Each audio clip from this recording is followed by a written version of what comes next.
Greetings, wanderer, and welcome to the Acropolis, the shining jewel of Athens. My name is Aspasia. Though I am not originally from Athens, I have climbed to the top of its social ladder using my wit and intellect. I've even earned the love of Pericles, one of the most powerful men in the city. The mind truly is a beautiful thing. Personally, I think the Acropolis is one of, if not the, greatest place in all of Greece. Though, considering it was the project of my partner, Pericles, I may be a touch biased. The Acropolis of Athens is a bastion of art and culture worthy of the gods themselves. Within this citadel, you will find many important sacred buildings, as well as some of the most magnificent art in all of Greece. You are in for a very enlightening visit. When you're done, come find me, and we can discuss the things you have seen. Farewell for now.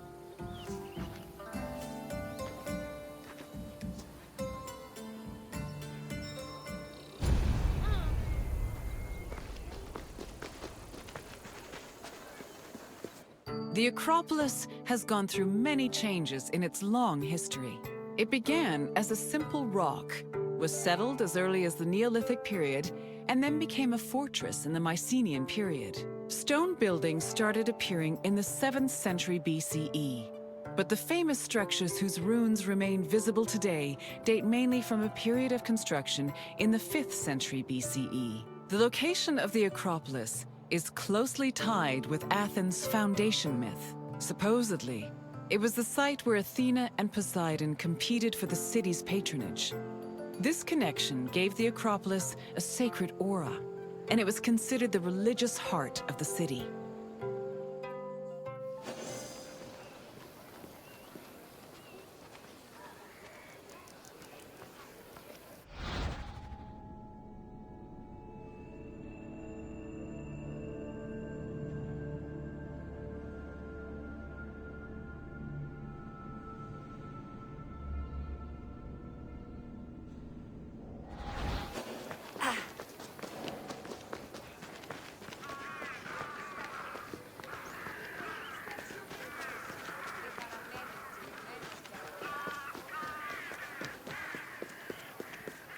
The Temple of Athena Nike was built on the remains of old fortifications from the Mycenaean era. Worship at the temple can be traced back to the 6th century BCE, but the building itself was destroyed during the Greco-Persian Wars a century later. It was rebuilt during the Peloponnesian War. Given that the name Athena Nike roughly means Athena of victory, it was likely constructed in the hopes that Athens would win the war. Unusually, the temple depicts historical scenes of battles against the Persians instead of the more mythologically inclined art of other Greek buildings. The temple's priestess was chosen randomly among the Athenians and received a salary of 50 drachmae annually, along with skins and trophies from sacrificed animals.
The Acropolis was built up over a long period, due in no small part to its partial destruction during the Greco-Persian Wars.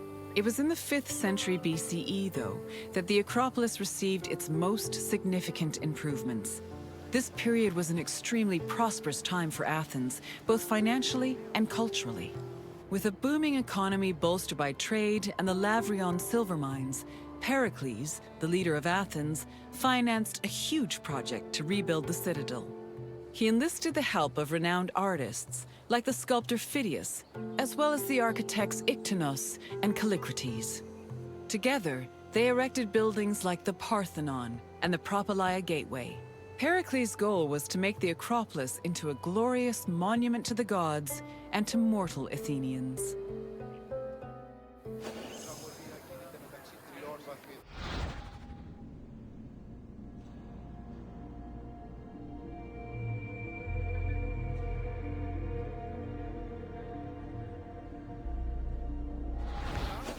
Τι στον κόρα κάνει.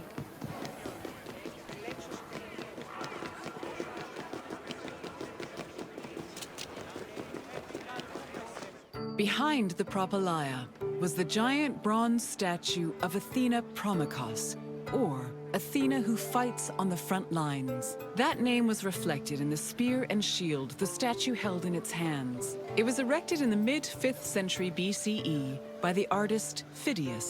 According to an inscription, it took 9 years to make and cost almost 500,000 drachmae. At approximately 10 meters tall, the statue was apparently so large that Pausanias claimed its helmet and spear tip could be seen from the sea near Cape Sunion, 60 kilometers away. The ornamentation on the statue's shield was engraved by the metalsmith Mies.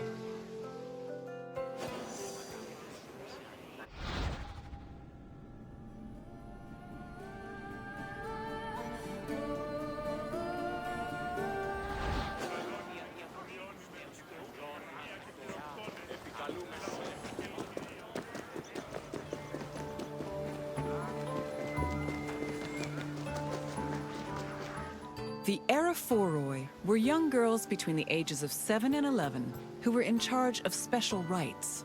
A list of 4 girls was drafted by the Assembly of Citizens, from which the High Magistrate, the Archon Basileus, chose 2 to serve as Aerophoroi for the year. The girls lived in a house on the Acropolis. They were in charge of carrying sacred objects and weaving the peplos of Athena. The peplos was a sacred robe offered to Athena during Panathenaea, a festival held in her honor.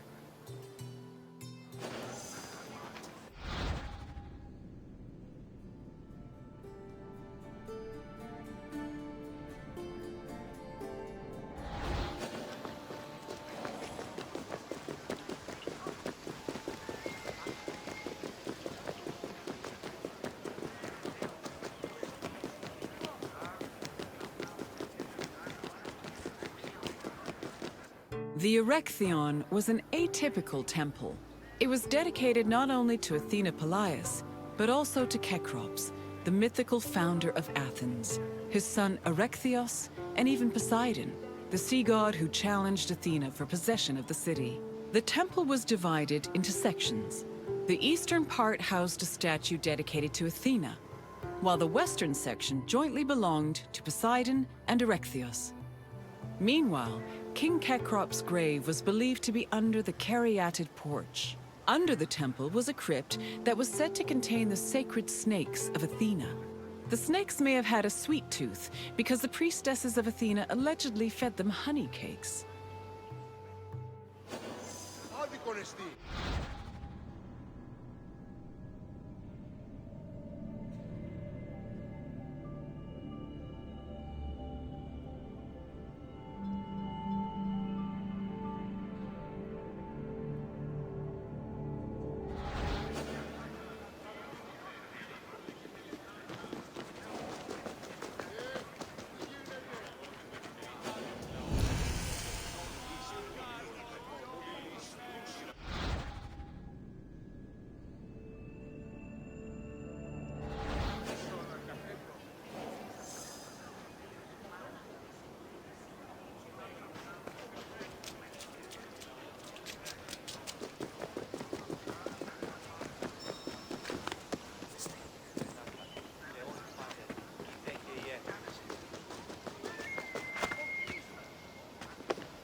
The Parthenon is one of the most well-known buildings in the world and an enduring symbol of ancient Greek civilization.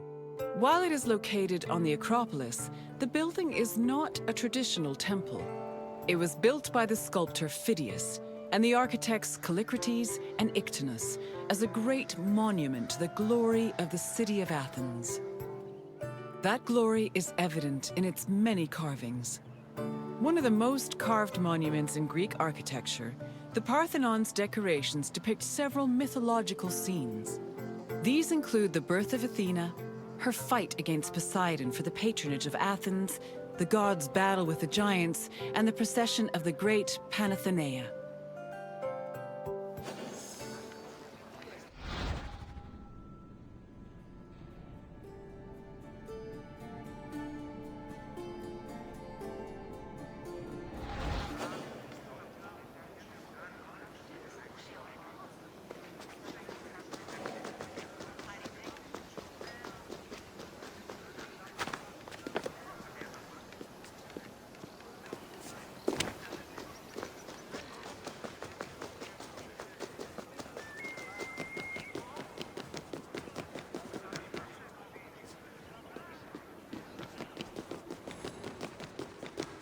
The Parthenon's inner chamber, or cella, contained a massive statue of Athena that was considered to be one of the sculptor Phidias's greatest masterpieces. The statue was chryselephantine, a combination of gold and ivory. To justify the steep cost of its construction, Pericles told Athenians that the statue was a gold reserve, which could be disassembled in times of economic distress. The cella also allegedly contained a pool, whose main purpose was to control the room's humidity, which helped preserve the statue's ivory.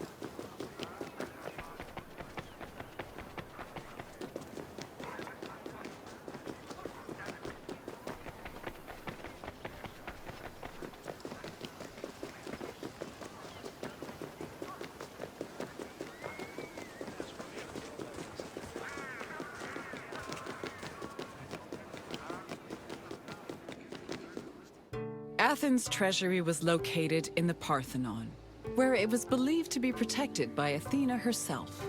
The treasury contained objects of great value, acquired from different conquests, as well as a mass of minted silver coins and various offerings to Athena. Pericles also decided to move the entirety of the Delian League's treasure to the Parthenon in 454 BCE. This was a great testament to Athens' power over the rest of Greece. The riches were divided into two parts, the Demosia, which belonged to the city, and the Hiera Cremata, which was dedicated to the goddess and only used for religious purposes.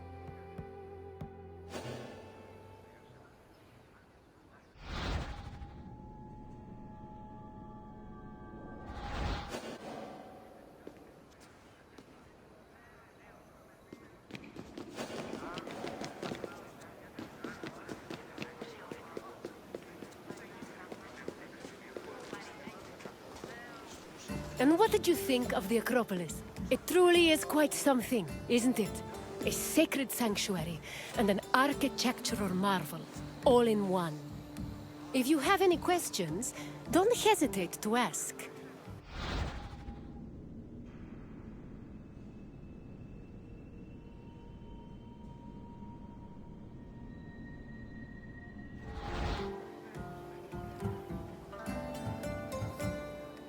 You're confident enough for a test? Very well. Let us see how much you know.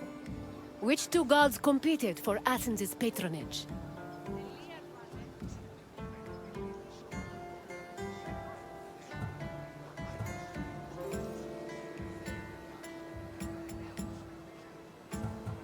Which two gods competed for Athens' patronage?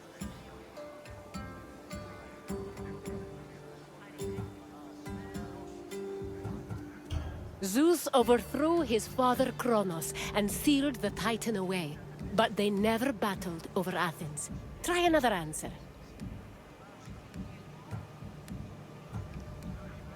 Correct. It was Poseidon and Athena who fought for Athens' patronage. As for who won, the answer is in the city's name. On to the next question. Who sculpted the statue of Athena in the Parthenon?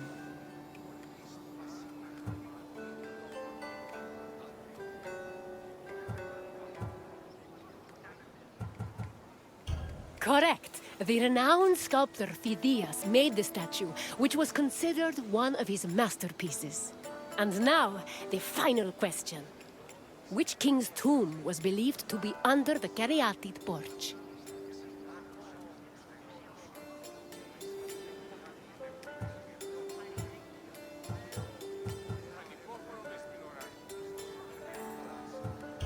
I'm afraid not. Menelaos was known for two things: marrying Helen of Troy and going to war when she left him for the beautiful Paris. Try another answer. Perseus slew the Gorgon Medusa and founded Mykene, but he was not buried under the Caryatid porch. Keep trying. That is correct. Cecrops was the mythological first king of Athens, and his tomb was said to be under the Erechtheion. It seems you know much about this place. Well done, Wanderer. Very well. On to the next tour.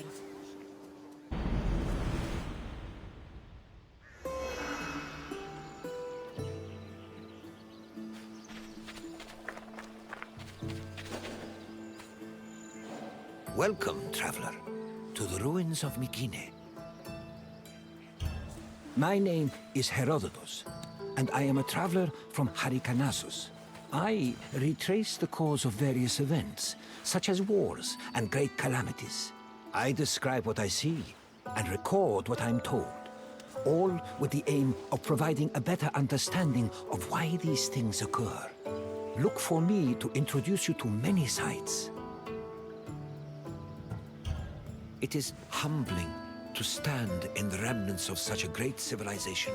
Looking at these ruins, I am reminded that the past is never as far behind us as we think. These are the ruins of Mykene, center of the old Mykenean civilization. It was home to great warriors and heroes. In many ways, places like Athens and Sparta stand on the shoulders of its accomplishments. This tour will take you through its ruins and introduce you to its most important monuments, revealing its history in the process. I hope you enjoy yourself. I'll be waiting for you at the end of your visit.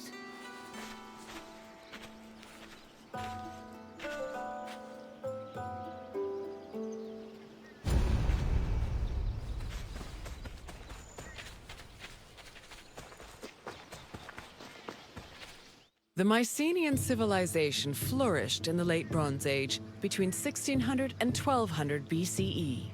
During this period, it was mainly located in the Peloponnese and central Greece. Mycenaeans were known for exploring distant lands.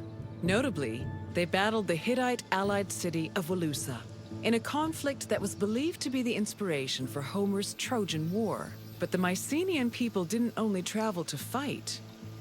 They learned much from their neighbors, the Minoans of Crete, such as how to write syllabic script on clay tablets. Such tablets provide evidence that Mycenaeans spoke an early form of Greek. They also tell of how great Mycenaean kings ruled over their warriors from opulent palaces in places like Mycenae, Thebes, and Knossos.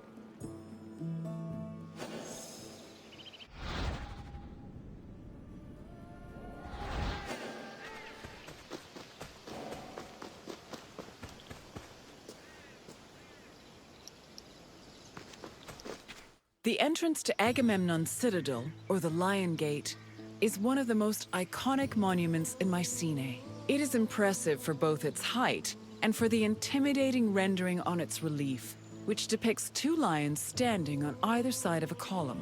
Unfortunately, the lions' heads, which were presumably made of a precious metal or higher quality stone, have been lost to time. The gate was most likely meant to greet a triumphant king returning home from successful military campaigns and to awe foreign visitors.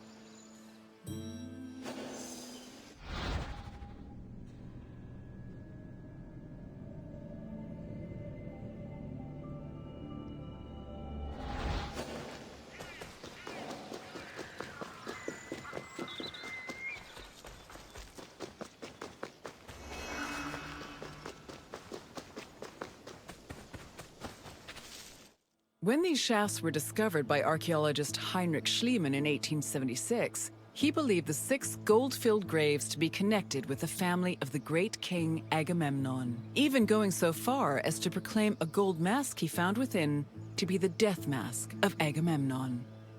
However, this was refuted by later excavations, which showed that the 19 bodies buried in the shafts dated back to a few hundred years before Agamemnon was even born. In fact, at the time of the body's burial, the Lion Gate and the citadel walls had not even been built yet.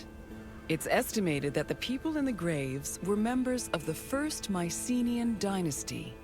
The graves later became a place of worship for Mycenaean kings, who raised walls to protect them. These walls helped preserve several incredible artifacts, including women's jewelry, death masks, and masterfully crafted weapons.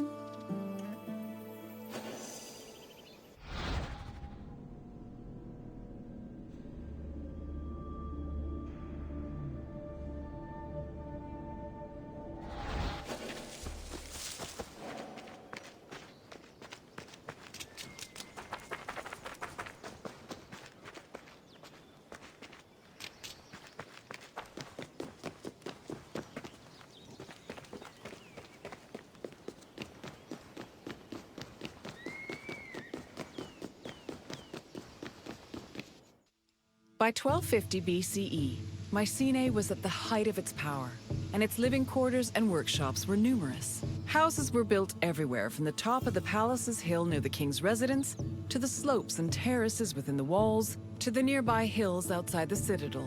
At one point, the citadel's walls even had to be enlarged to make room for more quarters. The people who lived inside the citadel were those with high status in either the military, religious, or administrative sectors of the kingdom. This is reflected by the ceramic and metal vessels inside the houses, as well as their painted plastered walls.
A traveler seeking an audience with the king would have first ascended a steep ramp from the Lion Gate to the citadel's summit. Here, they would have walked into the palatial complex through a grand entrance called the Propylon.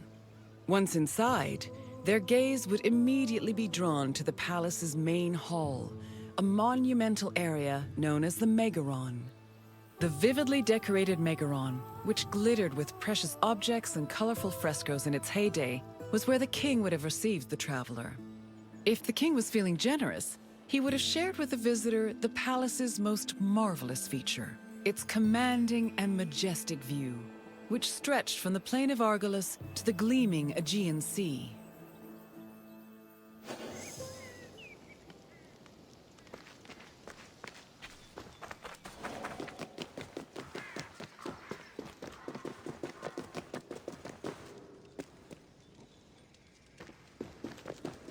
It was in this palace where a legendary Mycenaean king like Agamemnon would have held court. According to Homer and other poets, Agamemnon led the Greeks in the sack of Troy. Stories say that he was a fearsome warrior on par with Achilles, but also an overly ambitious and arrogant ruler. He sacrificed his own daughter, Iphigenia, to convince Artemis to grant his ship's passage to Troy. After conquering the city, he returned to Mycenae with mounds of riches and a Trojan named Cassandra as his concubine. Agamemnon's wife, Clytemnestra, was not pleased with her husband's sacrifice of their daughter. She plotted to murder her husband out of anger. The plot was successful, and, depending on the version of the story, Agamemnon was either murdered in his bath by Clytemnestra or killed by his cousin Aegisthus during a banquet.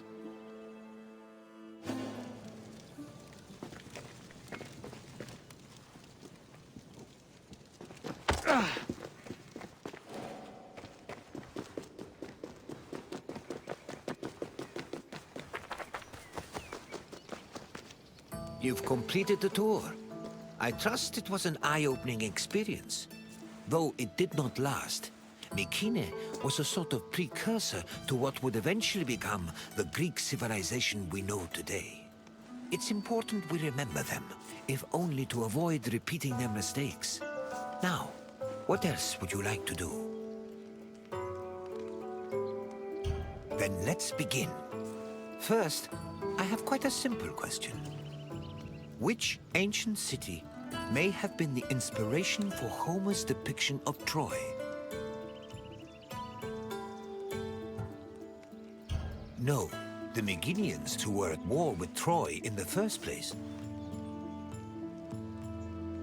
Yes, the Mycenaeans' conflict with the city of Wilusa allegedly inspired Homer's Trojan War. Now, for the second question. Agamemnon sacrificed his daughter Iphigenia to convince which god to allow him to proceed to Troy? Yes, Agamemnon sacrificed Iphigenia to reconcile with Artemis, who then allowed his ships to pass to Troy. Now, one last question. What was the name of Agamemnon's Trojan concubine?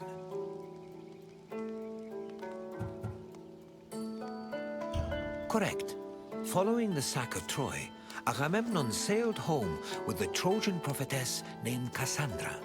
You've studied the ruins well, traveler. I appreciate your desire for more knowledge. Let us continue.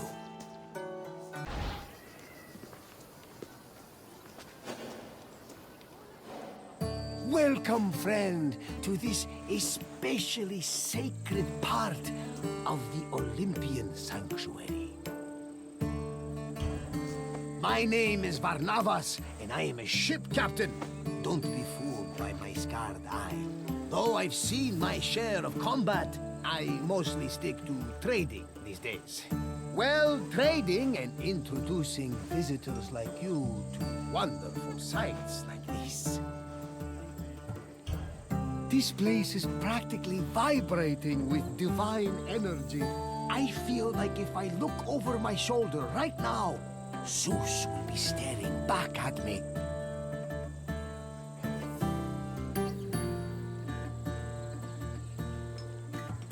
The sanctuary of Olympia was dedicated to Zeus, king of the gods. It had close connections to the divine, as you will see very soon. I'll come find you when you're done, and we can talk about what you've learned.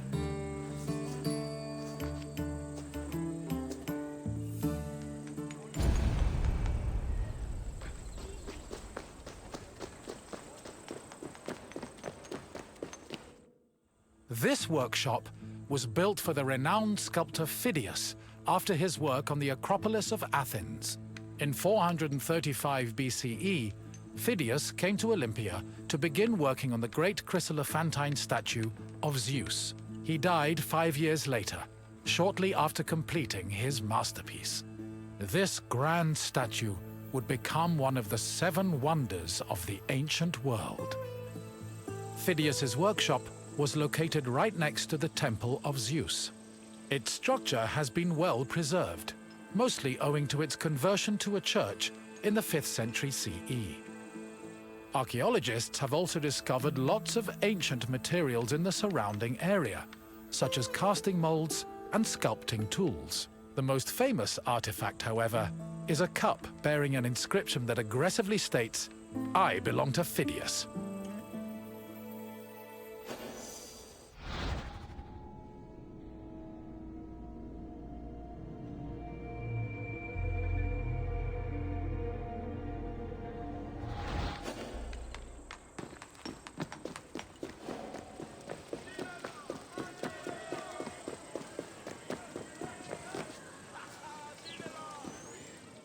On the 5th and final day of the Olympic Games, victors attended a ceremony where they were crowned with olive wreaths and showered in flowers. The crowns came from the sacred olive tree of Zeus, which was planted near the god's temple. A young boy trimmed the branches with a golden sickle before giving them to the Hellanodikai to turn into wreaths. After the crowning ceremony, it was time for great feasting and celebration.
Pelops was both a legendary Greek hero and the mythical founder of the Olympic Games.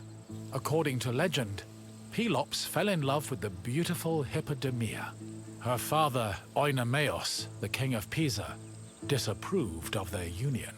Having once heard a prophecy that he would be killed by his son-in-law, Oenomaus was known to challenge his daughter's suitors to chariot races, killing them when he won. Still, Pelops was determined to win Hippodamia's heart. Before the race, he enlisted the help of Poseidon, who gave him a golden chariot with 4 winged horses. Pelops was able to win both the race and the hand of his beloved, while Oenomaus was dragged to death by his horses. The start of this famous race was depicted on the eastern pediment of the Temple of Zeus.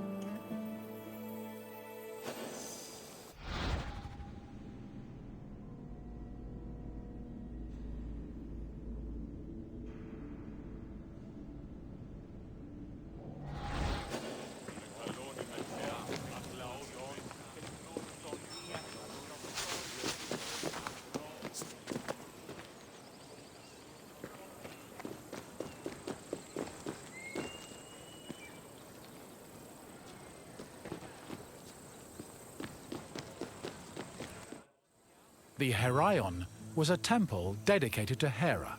It is one of the oldest temples in the sanctuary, dating back to approximately 590 BCE. The structure included columns painted with images of women who won the Heraia, an athletic competition made up of running events.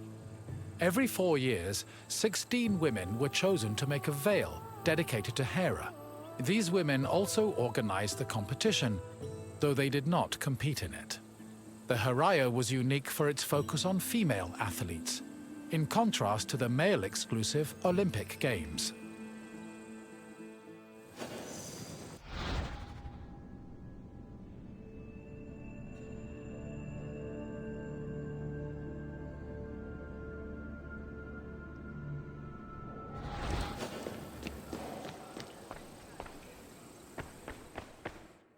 Hera was the goddess of women, marriage, family, and childbirth. She ruled Mount Olympus as Queen of the Gods, along with her husband and brother Zeus. Many mythological stories paint her as being annoyed at Zeus's many lovers and illegitimate offspring. In Greek art, Hera is usually depicted as matronly and regal, often wearing a crown or sitting on a throne. She is also sometimes seen holding a pomegranate, a symbol of both fertility and death. Hera's cult was very popular across Greece, and Olympia even minted her image on its coinage.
One of the highlights of the Olympic Games was a ceremony that took place on the third day of the festival.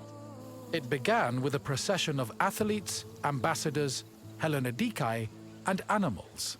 The group made their way around the Altis until they arrived at the Temple of Zeus. Then the animals were brought in front of the altar of Zeus and offered as a sacrifice. This sacrifice was known as a hecatome, a word that originally described the sacrifice of 100 oxen. During the hecatome, the bones and legs of the animals were burned and carried to the top of a mound of ashes from previous sacrifices. Meanwhile, the meat of the animals was saved for a large banquet held later in the evening.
The Olympic Games were dedicated to Zeus, and all the ceremonies and events were hosted in his honor. It is no surprise that the largest temple in the sanctuary was the Temple of Zeus. While most temples were restricted to priests, the Temple of Zeus welcomed all who visited Olympia. This openness was most likely meant to show off the gold and ivory statue of Zeus that stood within the temple's walls. The building also featured art depicting both versions of the Olympic festival's founding myth. The eastern pediment showed a scene from the legendary race between Pelops and Oinomaos. The temple's metapiece, meanwhile, showed the 12 labors of Heracles, the other mythical founder of the games.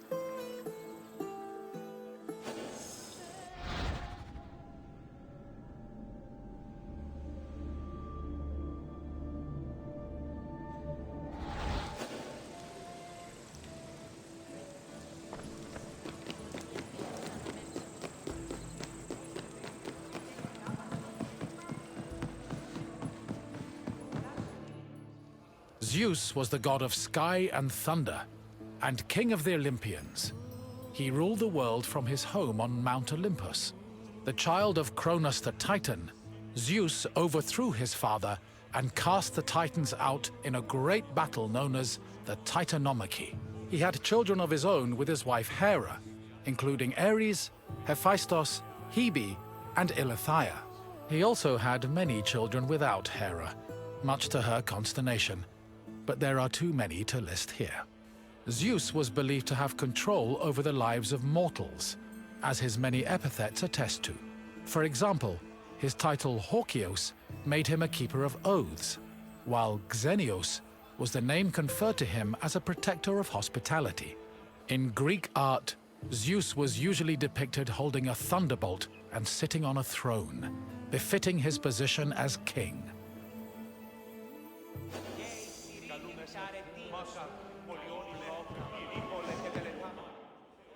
The Temple of Zeus was home to the chryselephantine statue of Zeus, one of the 7 wonders of the ancient world.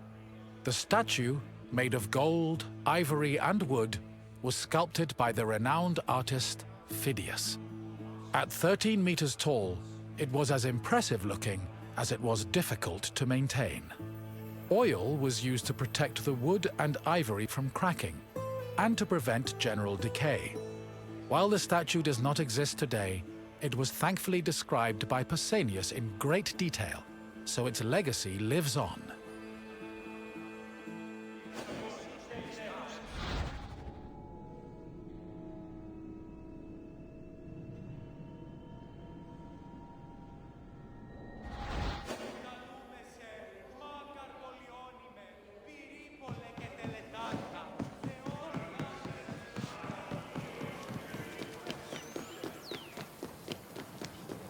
Hello again!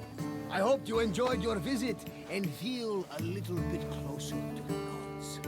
Well, as close as a mortal can get. Is there anything else you'd like to do? Excellent! Let's see what you remember. Your first question is a simple one. Which goddess was Zeus's wife? Correct!